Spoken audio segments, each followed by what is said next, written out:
since I was a kid. I figured I wanted to do something military-like or law enforcement.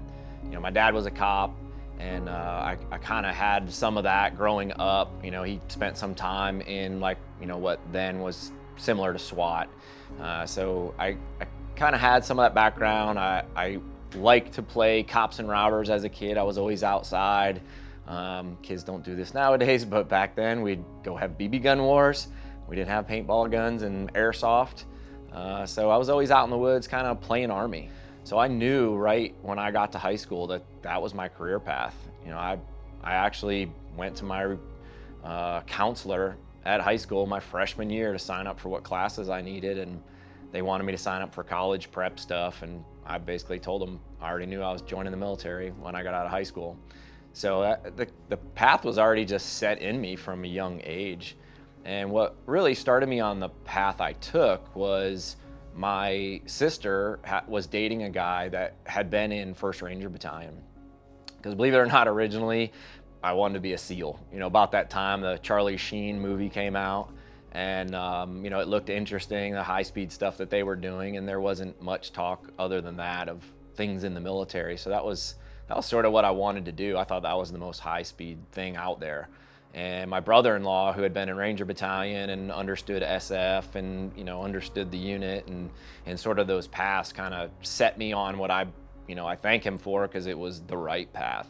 He basically explained to me that you go to BUDS if something was to happen to you. You don't, at the time you really didn't have an MOS.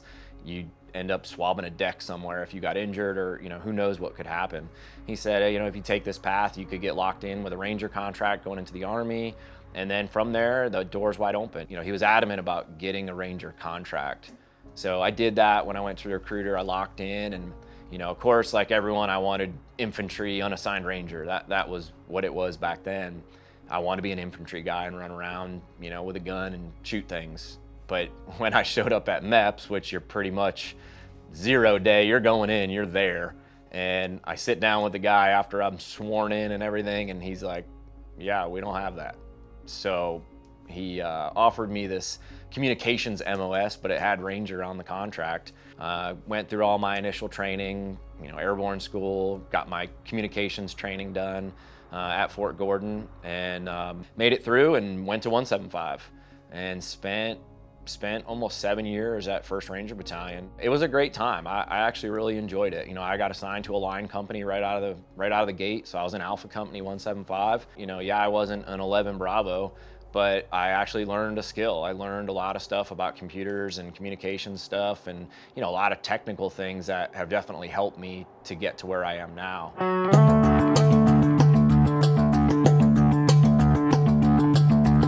I was going to try out to go to the unit as a communications guy. I enjoyed what I did, and it was, again, somebody setting me on, the right path.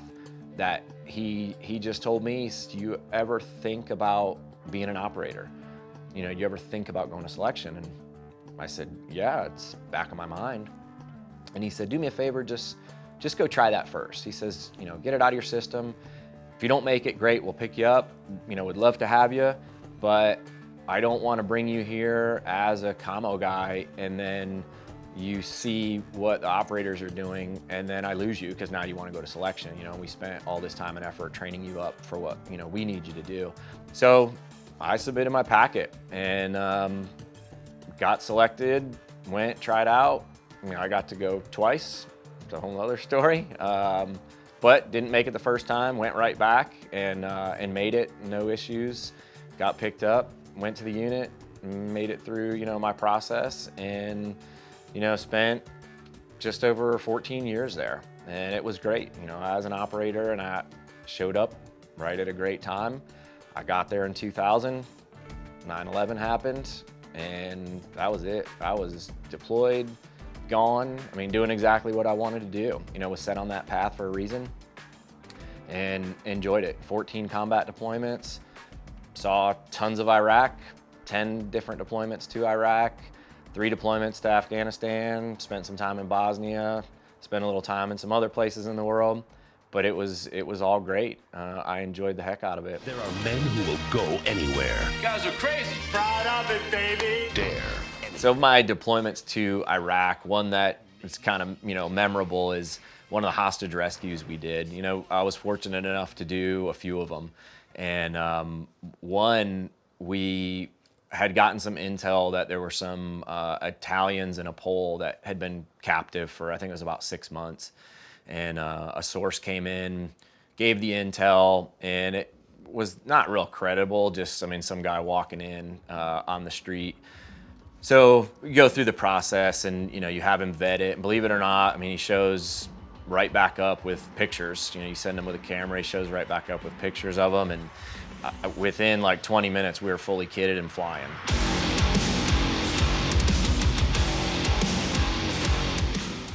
We're on helos, middle of the day, daylight assault on this compound. And we go in there and it, happens really fast. It's hostage rescue. You got to get right in there. So we land right on the X. 4 60s come right in, get in there. The whole thing was done in like 15 seconds. But I go in there and the first couple rooms you come to, there's guys in there. I see the hostages are in one room. We continue clearing through, actually find the couple guys that were holding them captive. And then as I walk back out, and I walk into the room where the hostages were, it just kind of hit me, from that Charlie Sheen movie where I almost became a SEAL. That scene where he says, "We're a SEAL team. We're here to get you out." We're Navy SEALs. We're here to get you out. And I said that when I walked in the room, and of course all my guys started cracking up and laughing. But the funny part of it was, after it was all said and done, we're back, at our house and just kind of hanging out.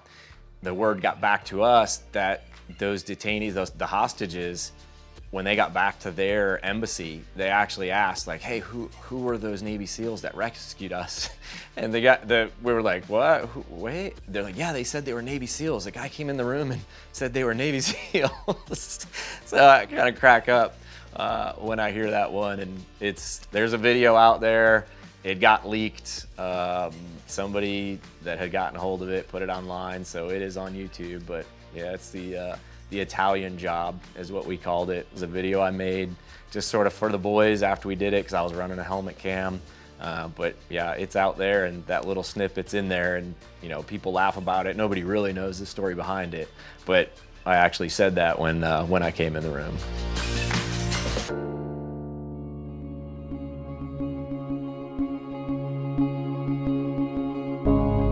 I kind of knew I was going to do 20 and get out right around that point, 20, 21 years. Obviously, I had been very busy my whole career, and I was ready to do something else, and had started a family. So I finished out my time in what we have as our research and development section, and that was, again, a great career choice and path where I was able to get involved with different industry people that dealt with night vision. So the area I worked was night vision, lasers, weapon sights, and scopes, and got to meet different companies, different reps, work on the development, and actually sort of lead the way. It's a lot of what we did was fund and lead the way on new technology, because we were out there in combat using this gear and we saw the shortfalls of it. I was a part in developing some of the gear that's out there today, and some of the gear that I continually run, and still have relationships with those companies. And some of that then led into what I'm doing now with teaching night vision. And I would run into law enforcement guys, SWAT guys at conferences, and they were looking at our lights and they were talking about how they were just getting night vision, or some of them had it for a year or more, but it was sitting in a closet. They couldn't use it because they didn't know how to use it. So they were begging for training. And I felt like it was sort of a calling, because I took for granted how much time I spent under nods, lasers, how much knowledge I had by working at CDD, gaining the technical knowledge with it, working with manufacturers, developing some of that newer stuff. And these guys that are out there now, with minimal equipment, and now protecting, my family, my friends, that giving back to them to, help them with their training, advance them, and just share that knowledge that I had. So that's where I started doing the training. Kind of started with the whole 1 minute out concept. to give back and have a training company to teach these guys and, you know, make sure that they were running around with good gear and that they had, you know, the knowledge to use it. So that's sort of where 1 Minute Out started. And, you know, another piece of 1 Minute Out was kind of telling that story.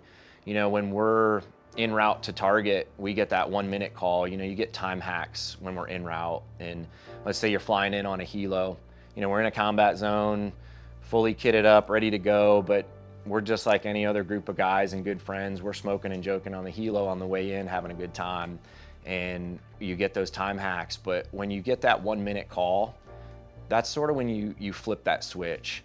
You know, that's when you're firing at 100%. Everything is right. You're dialed in. You have memorized, you know, the layout of the neighborhood, the target numbers, whatever it is, you know which breach you're going to. I mean, the plan is done. You know, things change on the ground, but at that moment, you're ready to go. You're firing at 100%, and your senses are up. It's game time. You're ready.